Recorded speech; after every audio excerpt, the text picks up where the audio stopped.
তোমার কষ্ট হয় না তুমি যে নিতেছো? কষ্ট হইতেছে না বেশি? কোন জায়গা থেকে আনছো? বাংলার সামনে।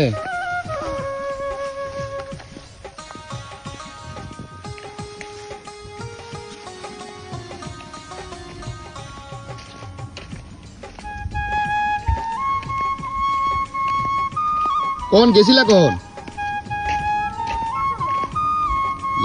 ঠিক আছে যাও।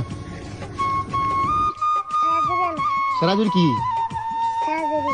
এটার নাম কি? সারাজুরি মানে এটা দিয়ে কি করবা নিয়ে? ও এটা দিয়ে রান্না করার জন্য তোমার আম্মুর জন্য নিতেছো? তোমার বয়স কত? 7 বছর। 7 বছরে তুমি এই পরিশ্রম? তোমার আব্বু কি করে? কি কাম? ওই বাংলোতে। তোমার ভাই আপন ভাই? আচ্ছা যাও ঠিক আছে।